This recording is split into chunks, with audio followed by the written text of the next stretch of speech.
अब हम ओकल्ट्स में आ चुके हैं, तो हमने बहुत बार ये चीज़ सुनी है, इंट्यूशन अच्छा होना चाहिए, subconscious mind, energy, vibrations high, this that, so many things we have heard, right. और ओकल्ट्स में तो 100% आप सबने सुनी है, ये आई कैन गारंटी। अच्छा, अब ओकल्ट्स के बिना के भी लोग जो हैं उन्होंने कुछ टर्म्स सुने होंगे, जैसे power of subconscious mind, right brain, mid brain, ठीक है, some concentration, memory techniques, so many thing. Play I will talk in terms of modern psychology और modern science, not in terms of spiritual. इसको मैं बाद में आपको spirituality पे ले जाके कनेक्ट करूँगी, ठीक है। वी ऑल नो अब तक तो कि brain, this is our brain, ठीक है, दो पार्ट्स में ये डिवाइडेड है, right and left brain. Basically left brain is the part जो कि हमारा कॉन्शियस माइंड डिनोट करता है। अब कॉन्शियस माइंड क्या है? जो हमारे सेंस ऑर्गन्स हैं उसके थ्रू ये लेते हैं वाइब्रेशंस, जो भी फील है, जैसे आँखों के थ्रू जो आपने देखा, कानों के थ्रू जो आपने सुना, या जो टेस्ट किया आपने, या आपकी जो स्किन में टच आया, टेक्सचर आया, या जो भी फील आई उसको आपने एब्जॉर्ब किया।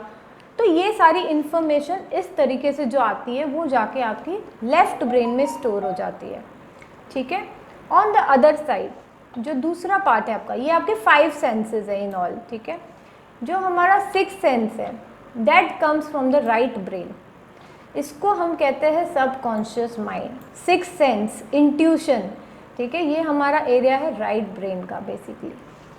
अब मेजरली हम जो इन्फॉर्मेशन यूज़ करते हैं वो हम लेफ्ट ब्रेन से यूज़ करते हैं, ठीक है, and that's hardly 8% of what we can do.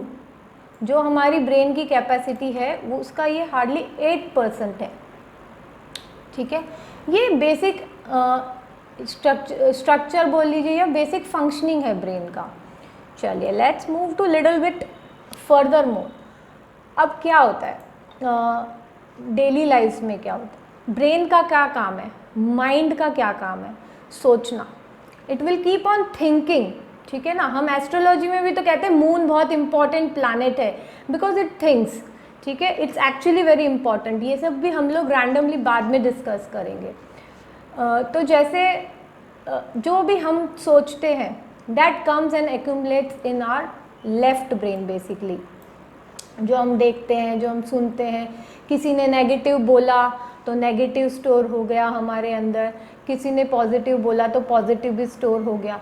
But by and large जो पॉजिटिव बातें होती है that comes out as a creative thing, और जो नेगेटिव थॉट्स होते हैं वो कहीं ना कहीं हमारे अंदर बैठ जाते हैं, हमारे अंदर जाके बैठ जाते हैं। तो that sits in the left brain, basically goes in the left brain.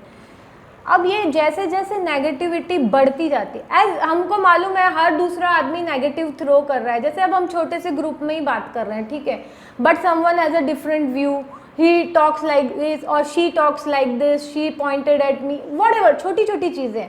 तो कई बार हम इसको भी ले लेते हैं, ठीक है, एज अ नेगेटिव थिंग। और पता है आजकल तो बहुत ही कोई ना कोई बातें करने वाला मिल ही जाता है। तो all that negativity comes to your left brain. Now this transfers silently, जैसे आपने वो short term long term memory वाला भी बहुत बार सुना होगा कॉन्सेप्ट। थोड़ा टाइम तक जो डेटा होता है वो लेफ्ट ब्रेन में रहता है, अगर वो ज़्यादा टाइम रहेगा लेफ्ट ब्रेन में तो फिर वो राइट ब्रेन में ट्रांसफ़र होता चला जाएगा, लॉन्ग टर्म में ट्रांसफ़र होगा, आपके सबकॉन्शियस माइंड में ट्रांसफ़र हो जाएगा, ठीक है। तो दैट डेटा पॉजिटिव और negative, I am telling negative because अभी आजकल बहुत स्ट्रेसफुल सिचुएशन चल रही है, ठीक है, तो वो आपका चला जाता है राइट ब्रेन में। अब ये कंटिन्यूस बेसिस पे जब आपके राइट ब्रेन में जाता रहता है तो it starts occupying in form of files, समझिए ना, छोटी छोटी फाइल्स बन रही है, जैसे हम कंप्यूटर में कहते हैं ना ये हमारा हार्ड डिस्क है, इसमें फाइल्स हम भरते जा रहे हैं, ठीक है। All this thoughts, negative thoughts और negative dealings what we have, feelings we have, ये आपके फाइल्स के तौर पे आपके राइट ब्रेन में सेटल होती चली जा रही है।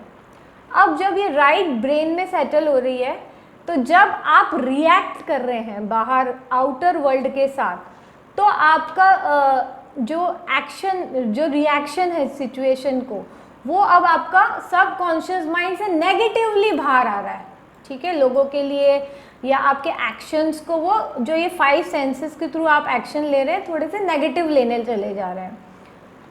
ये एक बेसिक मैकेनिज्म है माइंड का। चलिए let me take you to, अब इस मैकेनिज्म का क्या इफेक्ट है बेसिक हम पे। जब ये आपका पहले तो आपका माइंड जो है राइट ब्रेन कंप्लीटली फिल्ड हो चुका है नेगेटिविटी से, ठीक है, जो 92% एफिशिएंट थिंकिंग जहाँ से आती है that is full of negativity now, so your actions have turn negative. अब जब आपके एक्शंस नेगेटिव हो गए तो ये कैसे इम्पैक्ट हो रहा है हमारे ऊपर। जनरली व्हाट हैपन्स कि वी थिंक, जो ब्रेन का पल्स है ना दैट इज़ अराउंड 21 to 14 की रेंज में पल्स पर रेट, ठीक है ना। उसका जो हम EEG करते हैं ना, ब्रेन का EEG करते हैं कई बार, जिनको ब्रेन का रिलेटेड प्रॉब्लम होती है तो we go and do EEG, तो उसमें ये आता है, ठीक है। 14 to 21 is the range where general people think, उसको कहते हैं बीटा वेव्स, उस पर हम सोच। बट जैसे नेगेटिविटी बढ़ती जाती है, ठीक है, कोई बहुत ज़्यादा नेगेटिविटी बढ़ती जा रही है तो उसका जो थिंकिंग है वो बीटा से नेक्स्ट 21 to 25 की रेंज में आ जाता है। जब वो 21 to 25 की रेंज में आता है तो ऐसा पर्सन है ना न्यूरोटिक या साइकोसोमेटिक इश्यूज से डील करता है। आपने कई बार देखा होगा कि एक पर्सन ना, उसकी आप ब्लड टेस्ट करा लीजिए या कोई भी टेस्ट करा लीजिए, उसको कोई बीमारी नहीं है, ठीक है, बट वो हमेशा कंप्लेन करता है कि मुझे ये दुख रहा है, मुझे ये तकलीफ़ हो रही है, मुझे नहीं, मतलब कुछ ना कुछ वो इश्यूज़ हैं उसके साथ, ठीक है, प्रॉपर वो फील कर रहा है, बट द थिंग इज़ कि वो ना उसको कोई डेफिशिएंसी है मेजर तौर पे। तो ये न्यूरोटिक या साइकोसोमेटिक रीजन हो गया। अब ये फर्दर नेगेटिविटी बढ़ती चली गई तो this will go to 25 to 30। जब ये 25 to 30 जाएगा तो person will face depression in this zone. और अगर फर्दर और बढ़ जाएगा तो लूनाटिक, जो पगला जाते हैं लोग हम कहते हैं ना, that comes from here, lunatic area. अब this is the basic stages of stress. जैसे जैसे स्ट्रेस बढ़ेगा और आप स्ट्रेस मैनेज नहीं कर पाएंगे, है ना, स्ट्रेस तो सबको होता है, एक एवरेज तौर पे हर आदमी को स्ट्रेस होता है, छोटे बच्चे को भी स्ट्रेस होता है, जैसे कि स्कूल का स्ट्रेस, एग्ज़ाम का स्ट्रेस, होमवर्क कंप्लीट करने का, छोटे बच्चों को भी होता है। बट जब ये स्ट्रेस मैनेज ना कर पाओ आप तो ये बढ़ता चला जाता है। अच्छा, अब ये कैसे बढ़ रहा है? बेसिकली जो नेगेटिव थॉट्स है आपके राइट ब्रेन में वो कंटिन्यूसली बढ़ते जा रहे हैं, नेगेटिविटी बढ़ रही है, स्ट्रेस बढ़ रहा है, and your pulse rate is increasing and so you're not able to manage yourself, basic concept। अब इसको सॉल्व करने का क्या तरीका है? ऑब्वियसली कि रिवर्स में जाना है हमको, बढ़ाने की जगह हमको कम करना है उसको, ठीक है। अब कम करेंगे तो क्या होगा? जैसे मैं 14 to 21 पे चल रही हूँ तो मैं कम करूँगी इसको, तो 14 to 7 में जब मैं आऊँगी तो I will come in alpha stage. Now this alpha stage is my subconscious mind, okay? तो मेरा स्ट्रेस कम होगा अल्टीमेटली, और जो मेरे राइट ब्रेन में नेगेटिव फाइल्स है वो कम कर रही हूँ मैं। अब ऑन द अदर साइड जब मैं राइट ब्रेन की नेगेटिव फाइल्स कम करूँगी तो automatically my brain frequency will come down and I will move into subconscious part of my brain basically.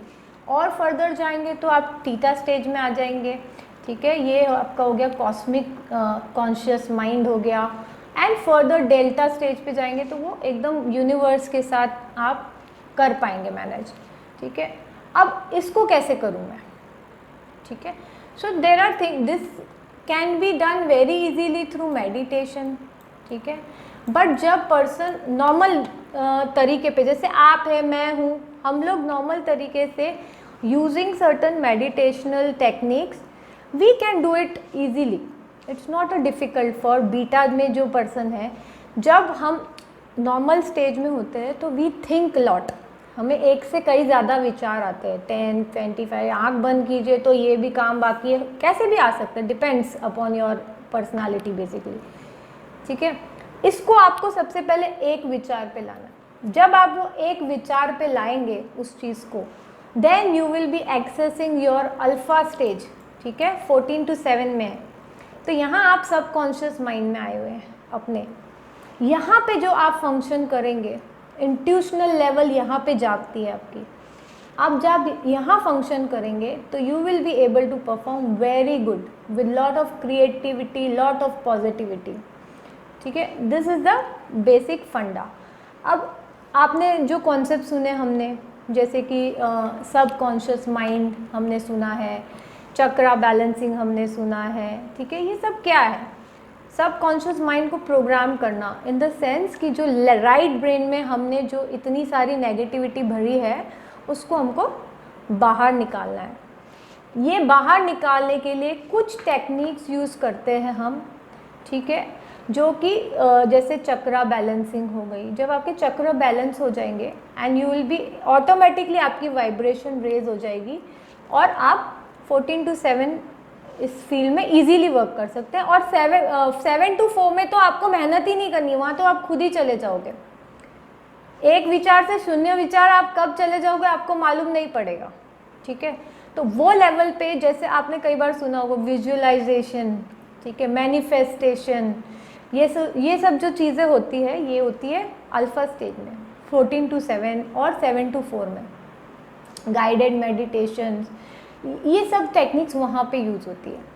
अब इन सब का यूज़ करने का बेनिफिट क्या है कि आपका इंट्यूशन बेटर होता है, ठीक है। एक तो इंट्यूशन बेटर होने से आप डायरेक्ट कॉस्मोस के कनेक्शन में, आपको हमने देखा ना, हमारे जो सेजेस थे वो लोग क्या साधना में बैठते थे, right, that is what they were doing. और वो साधना से ही वो इतना सारा ज्ञान ले पाते थे without doing any practical experiment. जो मॉडर्न साइंस आज मांग रहा है आपके पास डिटेल, ये टेक्निक आज ये लोग आज हम करते हैं। जैसे मॉडर्न साइंस में कहते हैं NLP आ गया आपका, या फिर डिफरेंट साइकोमेट्रिक टेस्ट और cognitive behaviour therapy and all this stuff जो कर रहे हैं हम लोग, इसको तो बहुत पहले हम लोग कैप्चर कर चुके हैं। हमारे सेजेस मेडिटेशन में किया है, चक्रा मेडिटेशन इज देयर, मंत्र yoga is there, mudra yoga is there, so many things are there to get your subconscious mind program. अब इसका क्या बेनिफिट है? Subconscious mind has a very huge power in itself, ठीक है। वो आपको वंडरफुल क्रिएशंस दे सकता है। कई बार लोग आते हैं ना कि कहते हैं कि हमारे तारे अच्छे नहीं हैं। ये जो लोग बड़े हुए हैं ना, एक लेवल क्रॉस किया है जिन लोगों ने, इन सब ने कहीं ना कहीं अपने सबकॉन्शियस माइंड को प्रोग्राम किया हुआ है, ठीक है, तभी ये लोग कर पाते हैं ये सारी चीज़ें। Can be many other techniques also. तो it is like intuition basically इस तरह से फंक्शन करता है। जो मेरा आपको बताने का मॉडर्न साइंस से इसको अटैच करने का ये मीनिंग था कि मैं आपको बता सकूं कि ये खाली एक मिथ नहीं है। It is, yes it is there and it is very much attach to spirituality. क्यों? क्योंकि जो बंदा स्पिरिचुअल होगा उसका माइंड स्थिर होने की कैपेसिटी रखता है, ठीक है। जिसको कॉस्मोस पे विश्वास है, वो जिसको भगवान पे विश्वास है एक तरह से, जो पॉजिटिविटी पे है, ठीक है ना, वो पर्सन एक अलग ही लेवल पे वर्क फंक्शन करता है। तो दिस इज़ द रीज़न। तो this is the way things have been functioning for so far. And ultimate जो देखते हैं ना हम लोग, कुंडलीज जब आप देखेंगे, हर कुंडली में कुछ ना कुछ प्रॉब्लम दिखी जाएगी। और जनरली आपके पास जो पर्सन आ रहा है ना, आपके टच में आ रहा है, या इवन मैं तो देखा जो एस्ट्रोलॉजी सीखने आ रहा है या ओकल्ट सीखने आ रहा है, कहीं ना कहीं उसको कुछ प्रॉब्लम है। He is not able to get out of that, and that is the time when he touches these all theories, और वो अपना लेवल क्रॉस करते हैं इंट्यूशन का, अगर वो पॉजिटिवली फ्रेम्ड है तो। ये मेरा ओपिनियन है। बट अगर इसीलिए मैं आज आपको ये बता रही हूँ क्योंकि अब आप एस्ट्रोलॉजी में आ चुके हैं and you will see lot many good, lot many bad things, और कुछ तो बहुत ही हार्ट टेकिंग होंगी आपके लिए आगे जाके, है ना, जो अपने क्लोज होते हैं, जिनसे इमोशंस जुड़े होते हैं, खुद की कुंडली कई बार. But this is the thing which will help you in long run, spirituality. That is the reason सब रिलीजन भी स्पिरिचुअलिटी को टच करते हैं. Intuition also comes from these things basically.